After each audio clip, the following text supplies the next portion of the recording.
sorry, we are pouring at 4:01.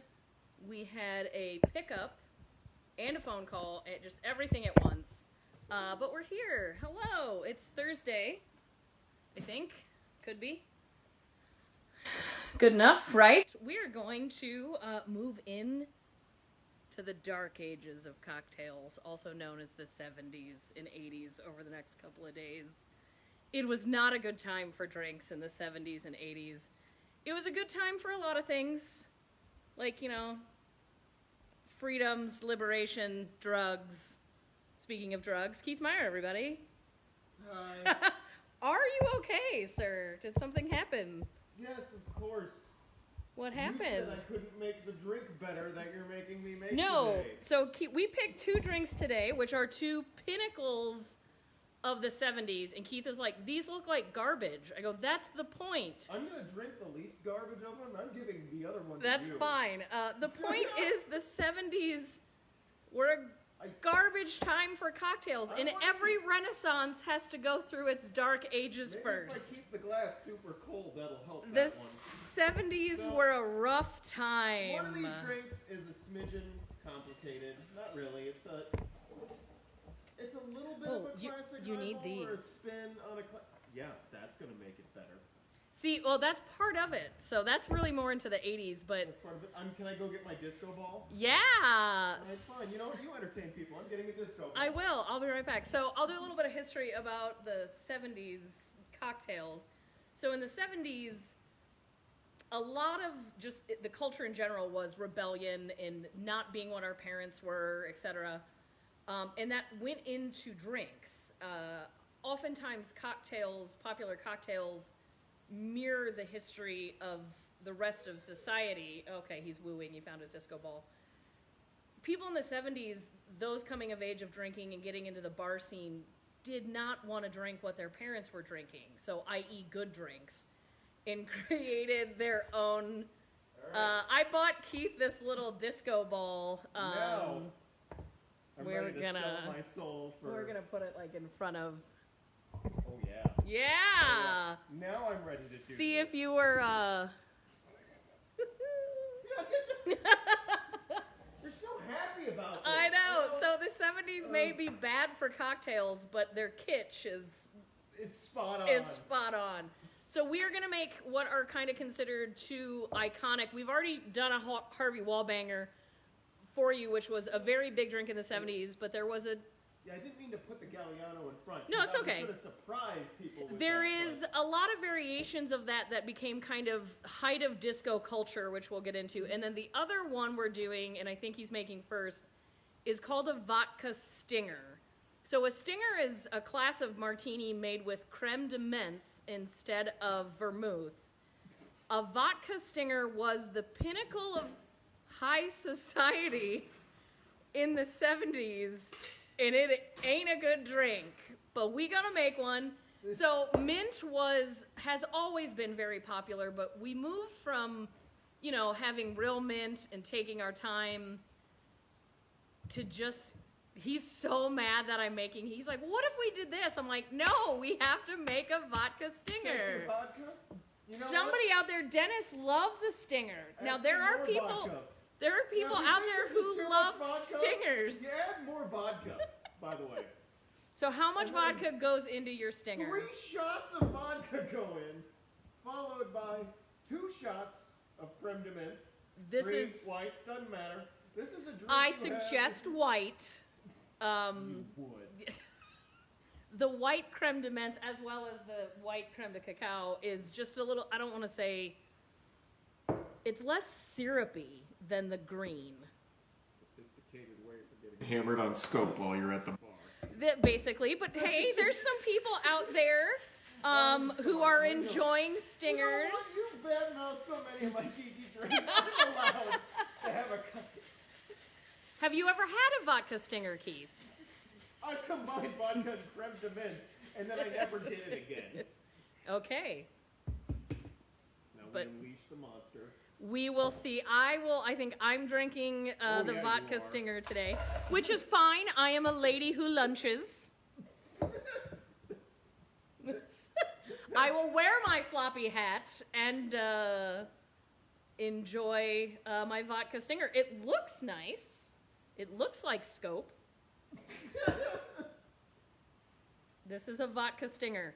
So again, martinis, a traditional martini of vermouth and gin was very much a 40s, 50s things. And since they wanted to rebel against their parents, apparently we just switched to creme de menthe. As rebellious.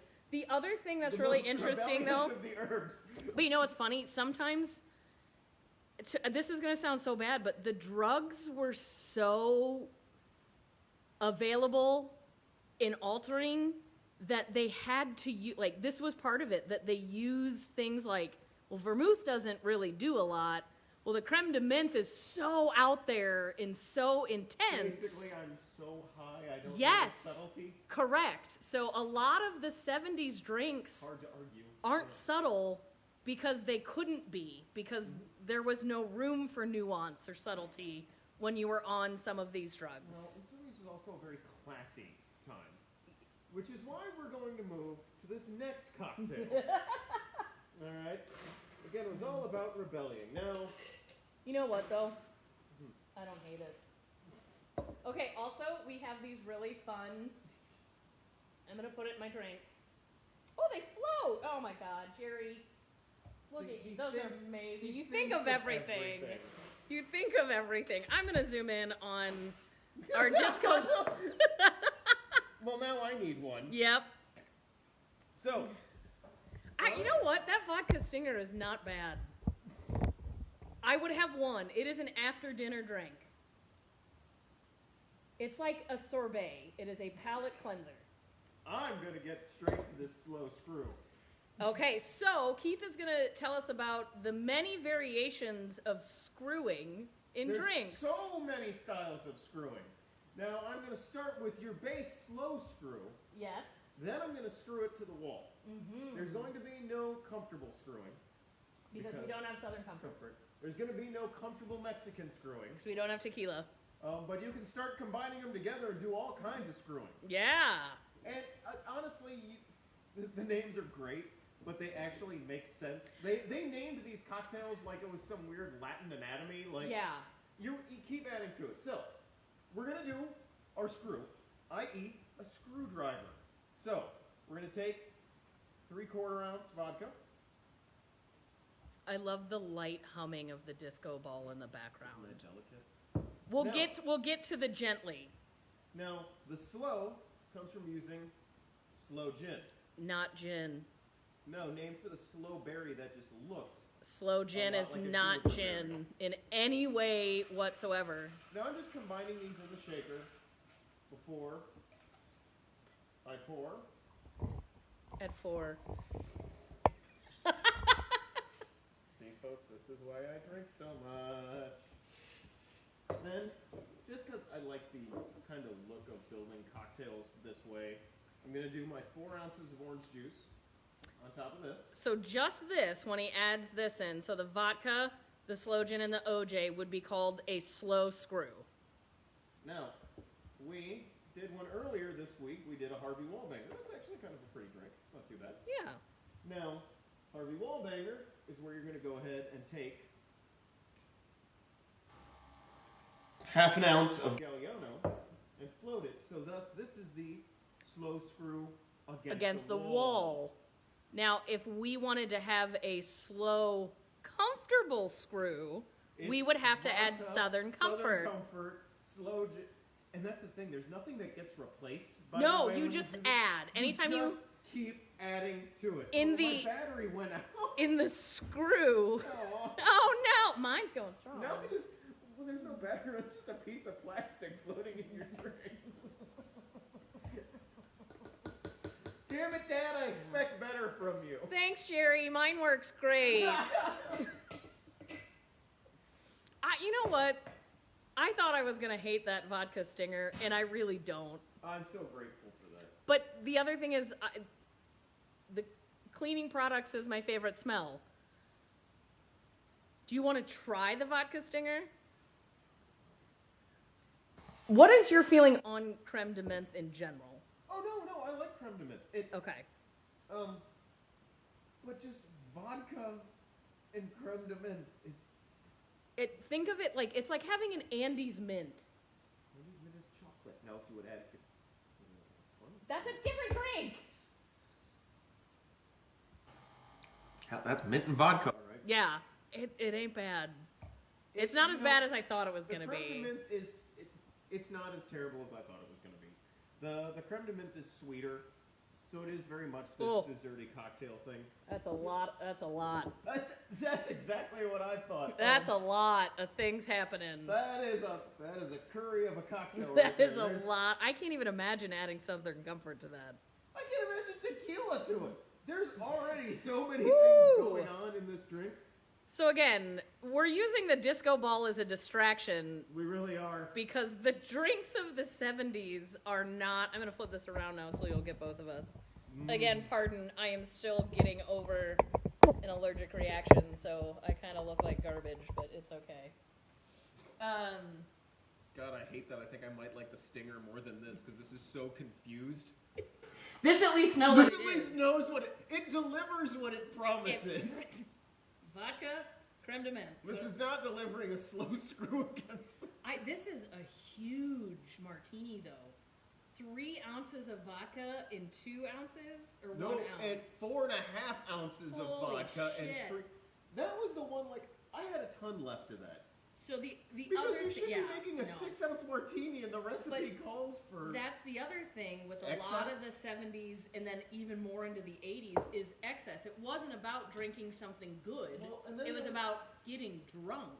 Then there was always that thing too of anytime you have a bartender and they overshake something. I never liked that. I didn't either. You only ever got that if a bar was super small, or you're Yeah. like, oh, it looks like you had a rough day, but I may have watered that down. Watered it down or counted a little longer on it. Like, but that might have been the exact situation you got that Stinger with of, hey, I'm gonna leave the rest of leave that tin there. Yeah. No, the 70s. It was the first time that vodka became the leading spirit in the United States, and because as even example with this, the Stinger is primarily vodka, but it is not the focus of the drink.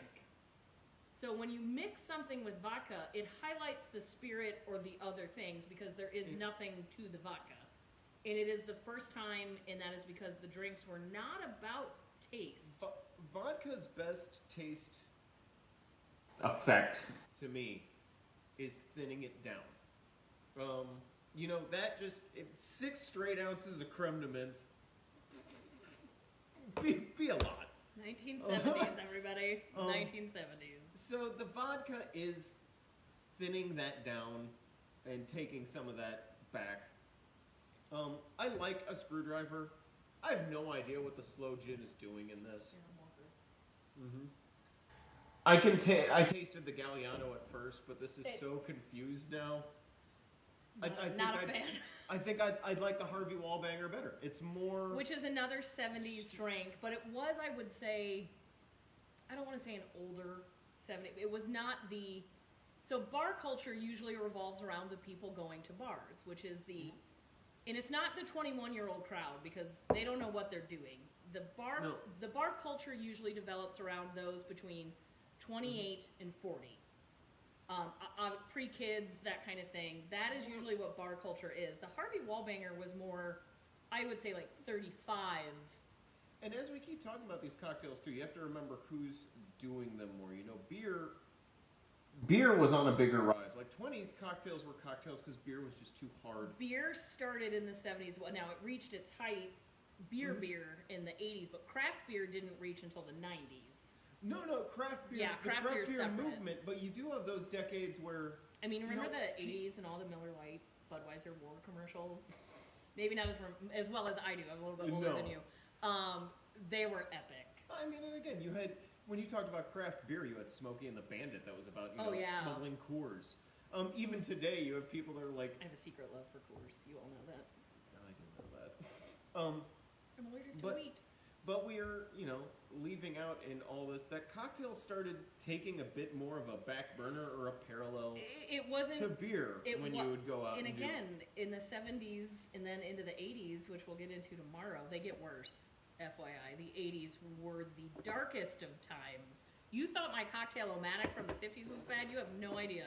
The 80s were a dark time because it had nothing to do... I'm excited about tomorrow. It had nothing to do with tasting good. It was about getting drunk. But they can be balanced. Some of those can be taken and retrofitted. They can. And They weren't for They quite a were while. not, and we will not do those. I do think there is a way to take the concept of this Vodka Stinger and make it into an actual, like, nice...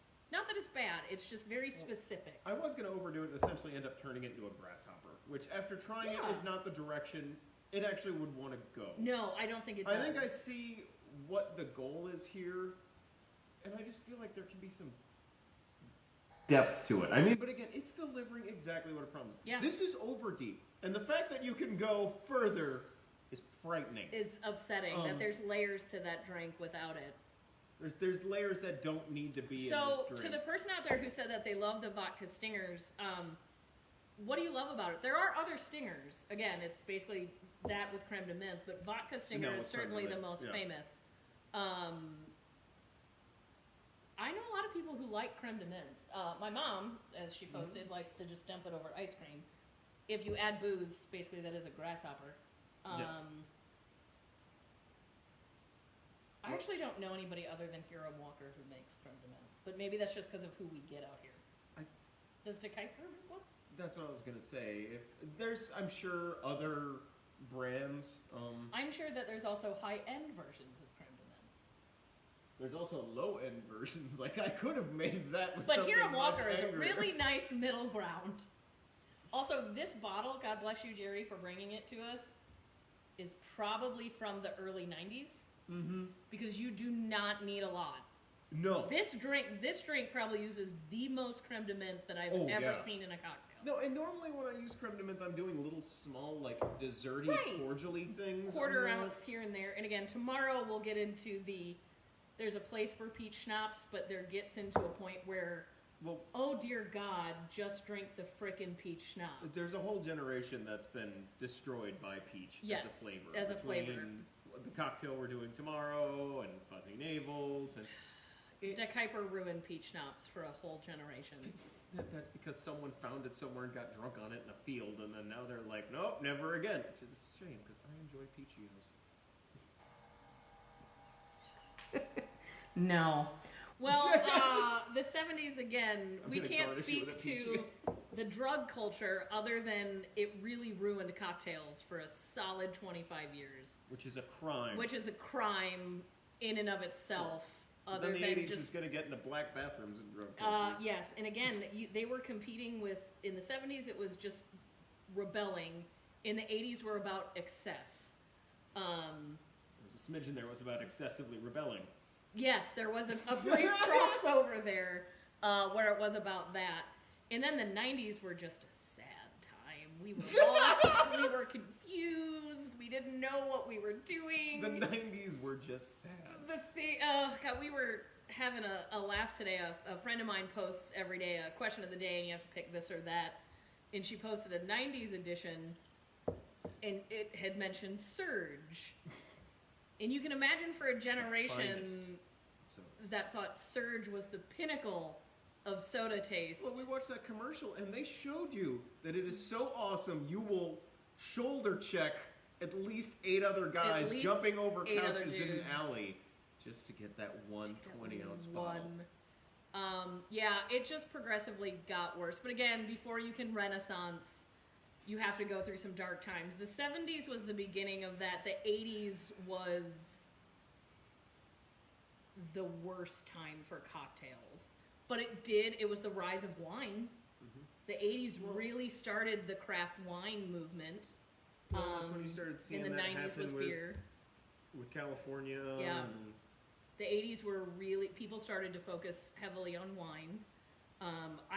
Again, the cocktails we're going to show you tomorrow. Just watch the movie Cocktail, and you will see it had nothing to do with actual drinks. It had everything to do with Tom Cruise. It had everything to do with Tom Cruise and looking good. Mm-hmm. Also, I can't say it on camera because like the Tom Cruise police will. Oh yeah, no. All I'll say is I've watched the most recent Mission Impossible. It's got some Tom Cruise. It's got a Tom Cruise in it. Shout-outs today. So Eric and I are going to do takeout tonight. You guys taking out from? We'll probably do the Dutch. Because I just miss Jason and Julia and Nicole, and it really is just Do you about like get us them to talking deliver them. and then just like talk to them from the end of your lawn? Maybe. Is that what you do? Maybe. I miss them. I miss them so much. I am debating whether I should do takeout. Yeah, although the Euro place looked really good. Where are you guys? People who are watching, where do you guys where do you guys go? Where are you taking out? Yeah, someone else do the shout Yeah, outs you for a do change. the Yeah, work. you. What is this Do about? some You heavy do it. lifting. We got a disco ball and magic ice cubes. We've done a lot. You do the work. Like I said, I think I'm going to be, we saw that Los Cabos is doing they're great doing little, like, takeout to-go margaritas. DIY margaritas. They If look you real need a cute. project, if you like jigsaw puzzles, they give you tons of little tequila bottles in your little bucket. You can make your own margaritas right there. 2 of these would have you on your ass. Especially if I would have substituted the creme de menthe for rumple mints. Speaking of the 80s and garbage, Rumple Mints. Not good. Big Boys. Oh. But Keith does. I love Big Boy. Yeah. I actually been thinking about doing their wings again tonight. Yeah, I wings got are always good. Big Boys is a good. great wings, Good great tip. sandwiches. Yeah. Let me see who's another. Well, Karen, does your kitchen do takeout? Do you do takeout or curbside? You pickup? actually do because they do curbside. They do curbside delivery to us. We got That's some delicious true. ham from the Myers. We did get some great ham. Oh God, we did I use breakfast that for to make dinner. some really awesome Oh. stuff. I'll go investigate. We may have someone who doesn't normally watch looking about how to do a pickup. For those, again, we don't really plug it a lot, but you can find how to do a curbside pickup and place an order online on our website. Also, please call ahead. It makes it a lot easier for us. But, yeah, I think we're going to do some Old Dutch tonight. I was born in 1980, so I, sadly, I'm the tail end of Gen X, the very last year of it. But for our 70s, coming of age in the 70s, other than the Harvey Wallbanger and Stingers, what were some of the other drinks that you guys really enjoyed or drank? Again, it was not necessarily a huge cocktail culture. Vodka, again, you just started putting vodka and stuff. And as you can see with the slow screw against the wall, it's not comfortable because we don't have the Southern Comfort. Things got weird. Southern Comfort started, actually, speaking of that, Southern Comfort is a whiskey-flavored liqueur. It is not a whiskey, but it is botanically flavored with whiskey. It started to become really popular in the 70s. It's just now kind of started out. The 70s and 80s and even the 90s still were really big on Southern Comfort. Cafe Mosaic, that's right next to me. Hi, you would think. Also, I went to school with Pat Long for like 18 years. You would think that I would remember that. Yes, Cafe Mosaic does. I would check their Facebook page because I know that they have different kind of hours than normal. So that's a good shout out. Oh, dang it, the Myers are closed for takeout. That's what I thought. They make, you guys, Keith's parents make amazing food. Jerry also has like outfits for theme night cooking. Well, he has hats. Hats. Well, that's an outfit. It's like a hat makes an outfit. It's not a full outfit. I am still mad that I look really good in hats, and I'm really mad that like hats are not just a regular thing anymore. It makes me so sad. And I am not trendy enough as a human being to bring that back. I always look like I'm ready for like an intramural softball game. I just don't feel like being that's the right person to champion bringing hats back. My mother notes that she cannot remember what they drank in the 70s. To be fair, you guys were late 70s, early 80s when you really, I don't know, Mom, you lived on the East Coast in your high school. I think you guys were doing other things than drinking out there. Again, that's why drink culture was not necessarily as refined as it was and is becoming again. Because there were other things to do in the 70s, and we'll just leave it at that. But tomorrow, I think we're going to add a drink. I think we're going to add a 90s drink. So if you think the 80s are bad with what we do tomorrow, we'll add a 90s drink. Don't worry about not having the ingredients. You're not going to want to make it. I know which one we're doing. Oof.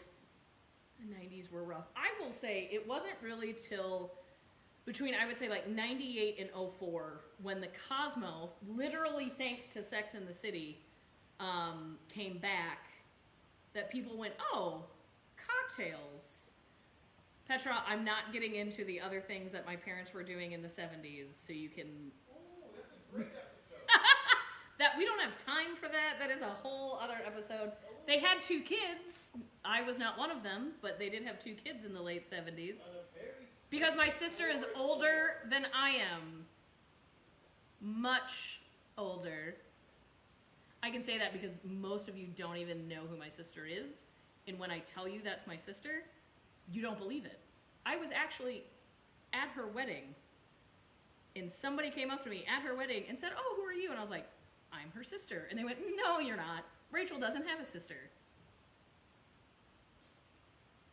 There you have it. So I hid in the kitchen with my mom. That was fun. That was a fun day. Ripple. Oh, Boone's Farm. That's more like Oaky and sweet. age specific. That's a monetary level of drinking as opposed to a specific Mogan decade. David is a monetary. Now, to be fair, the 80s, the Bartles and James, the late 80s, early 90s is when we started really embracing the Zimas. 90s, early 2000s was Arbor Mist's like heyday, right? Yes. Like I want to drink wine, but not quite wine, but it's a little. Right. How do I drink a wine cooler, but in a 750 and. Franzia. Yeah. Franzia. Oh, I know about Franzia. God, I'm so glad I bought this for you. Who Me knew too. that when it I would bought serve this? such a great purpose right now. All this time sitting All on this that time, shelf, just waiting. waiting. There's Well- about 90 flavors of Boone Farm too, and I don't. Oh God, I just Finest remember. Do you vintage remember is Mad blue. Dog? That's Mogan David. Its Mad Dog actual name 2020. is Mogan David. We used to make Mad Dog slushies, and by we, I mean my brother and his high school friends. Mm-hmm. I just cleaned up after Oh yeah, no. his 90s parties. If you're selling wine in something shaped like a flask, you know what you've done. They know. Well, we appreciate you spending time in the 70s with us. You can tell that it wasn't quite the Riveting. peak Yeah. of choices, but there's no way I can finish that, or there will be no driving home. Oh yeah, I'm not. That is, I will say, better than I thought, Better than expected. and it says everything it's going to. My mom drank cherry vodka with that. So we'll talk about that tomorrow. Actually, the 80s, We the had late this 70s, discussion. and the 80s. The 80s is really when the soda wars started. And the Coke and Pepsi And just you- started and going you at it, get and into- that's when you start getting into You start leaving juices as your primary mixer. soda and you starts start getting becoming the into- primary mixer. And anytime you're putting something in a cola, like ginger ale, white soda, slightly different, anything you're putting it in a cola, it has nothing to do with what you're putting in it. Because colas are so heavy, so predominant, sometimes syrupy, that it has nothing to do. And again, we're running low on our time, but you need something bitier if it's going to Yeah. go with a cola. Yeah, but we'll talk about that tomorrow in the 80s, To the along with 80s. other things. Stay safe Stay healthy. and keep Keep your spirits up. We'll see you guys tomorrow. We'll have made it through another week.